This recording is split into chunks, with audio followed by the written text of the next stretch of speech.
Well, since then, Bangladesh has seen remarkable change. Millions have been lifted out of poverty. It is one of Asia's fastest growing economies, thanks to, for example, its huge garment industry. जबरदस्त। ये France का सबसे बड़ा news channel France 24 जनाब बांग्लादेश की तारीफ कर रहा है। अस्सलामुअलैकुम व्यूअर्स, मैं हूं एहसान खान और आप देख रहे हैं यूट्यूब चैनल एहसान रिएक्शन विद एहसान फ्रांस 24। जी हाँ, फ्रांस का ये न्यूज़ चैनल है और उसके ऊपर एक रिपोर्ट चली है बांग्लादेश के बारे में। जी हाँ, एक रिपोर्ट जो शाया की गई है उसमें बताया गया है कि बांग्लादेश ने 1971 से लेकर 2024 तक क्या कुछ हासिल कर लिया है और किस तरह से वो बांग्लादेश की अप्रिसिएशन कर रहे हैं, तारीफ़ों के पुल बांध रहे हैं।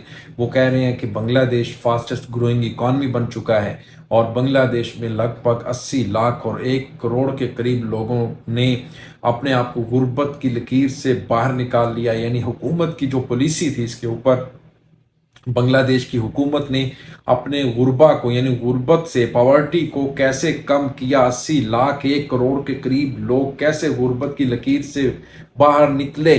और फिर वो ये भी कह रहे हैं कि गारमेंट्स को किस तरह से बांग्लादेश 55 बिलियन यूएस डॉलर की बात हो रही है जनाब कि इसकी एक्सपोर्ट्स करता है और कुछ ही सालों में वो कह रहे हैं कि चीन को भी पीछे छोड़ देगा। अब चाइना के बाद बांग्लादेश बहुत बड़ा एक्सपोर्टर है, दुनिया में दूसरा बड़ा एक्सपोर्टर है। इसने भारत को बीट किया यानी बांग्लादेश ने।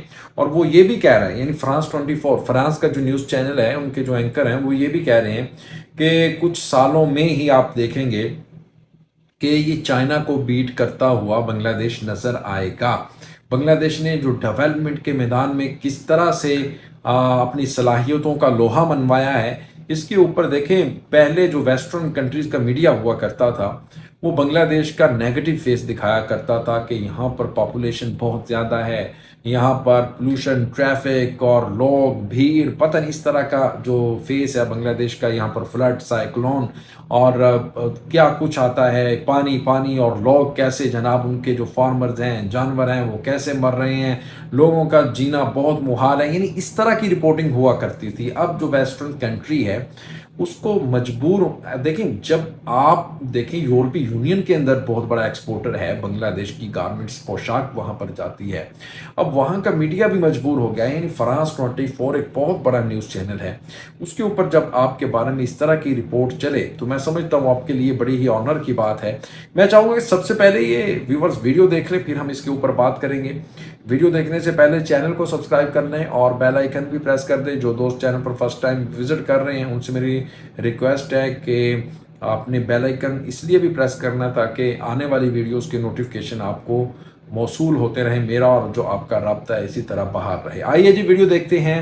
3, 2, 1 and cue. Bangladesh has seen remarkable change.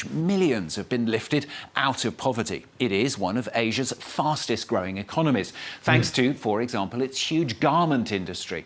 But there remain huge challenges. Well, Leah Delfulli, Faisal Mahmood and Kanza Junaid revisit Bangladesh for France 24.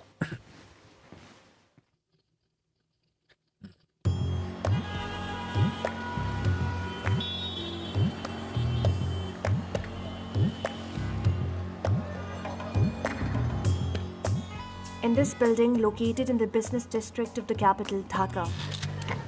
In the nation's post-independence drive for economic development, the country has mostly relied on women's contribution. Of the 1,000 employees at Desh Garments, 65% are women. My father told me that he saw during the war so much atrocities against the women and children that he felt that he needed to, find a way for them. But Bangladesh was on the world map because of the garment industry. And these women were working and they found their independence because of the garment industry.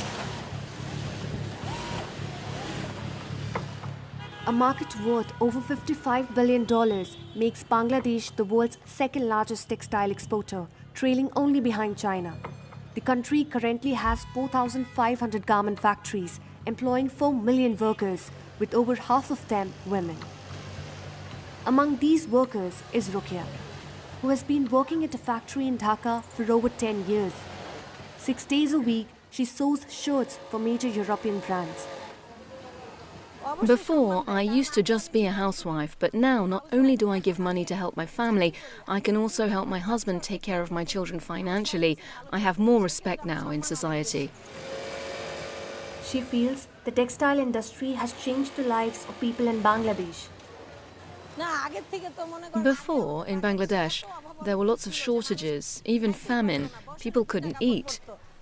They wore the same clothes all year round. आपने ये video देखी है, वो बता रही हैं कि जो टेक्सटाइल इंडस्ट्री है उन्होंने लोगों की लाइफ ही चेंज करके रख दी है। बांग्लादेश में 65% जो वुमेन हैं वो काम करती हैं। फिर वर्किंग कंडीशन जो बताती हैं, वहाँ पर हमारे कुछ दोस्त पाकिस्तानी भी गए हुए हैं जो काम करते हैं टेक्सटाइल इंडस्ट्रीज़ के अंदर। वो बताती हैं कि जो वर्किंग कंडीशंस हैं उन फैक्ट्रीज़ की, मिल्स की, बहुत ही कमाल है, आउट क्लास है। हज़ारों की तादाद में वहाँ पर फैक्ट्रियाँ हैं और टेक्सटाइल इंडस्ट्री है जहाँ पर वर्कर्स काम करते हैं और उनकी वुमेन एम्प्लॉयमेंट देखें। अब वहाँ पर बेरोज़गारी नहीं है, गुर्बत इसलिए कम हो गई है क्योंकि उन्होंने अपनी ख़वातीन को जॉब पर लगाया। हमारी तरह नहीं है जिस तरह पाकिस्तान में बेनज़ीर इनकम सपोर्ट के पीछे लगाया, यानी लोगों को आटा लेने के लिए लाइन में लगाया। ऐसा नहीं है, वो लोगों को रोज़गार देते हैं, वो लोगों को बिज़नेस की तरफ लेकर आते हैं। और आप देखें कि अब भारत तकरीबन हिंदुस्तानी 5 लाख के करीब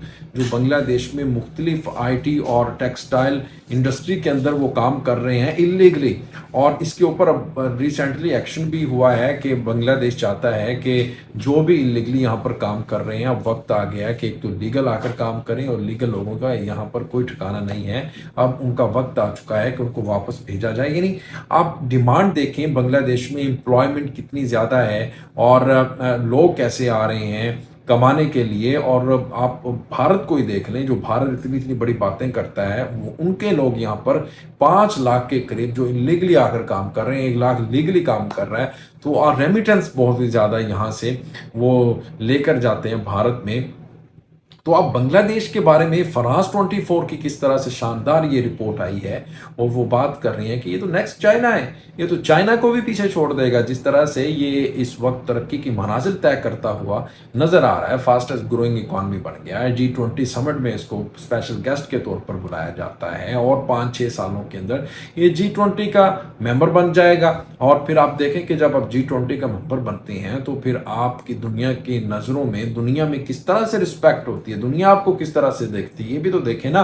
और जिस तरह से बांग्लादेशी मेहनत कर रहे हैं, बांग्लादेशी काम कर रहे हैं, बांग्लादेश की हुकूमत की जिस तरह से काम करते हुए उनकी एक के बाद दूसरी, दूसरे के बाद तीसरी बड़ी कामयाबी की खबरें हम न्यूज़ में देखते हैं, तो उसके बाद हमें भी कुछ ना कुछ मोटिवेशन मिलनी चाहिए हमारी हुकूमत को भी। इसके ऊपर भाई हम भी कुछ करें, अपनी इकॉनमी को बेहतर करें, ना कि सियासत खेलें। व्यूअर्स बताइएगा, कमेंट सेक्शन में फीडबैक जरूर दीजिएगा। मिलेंगे इंशाल्लाह नेक्स्ट वीडियो में, तब तक के लिए अल्लाह हाफिज़।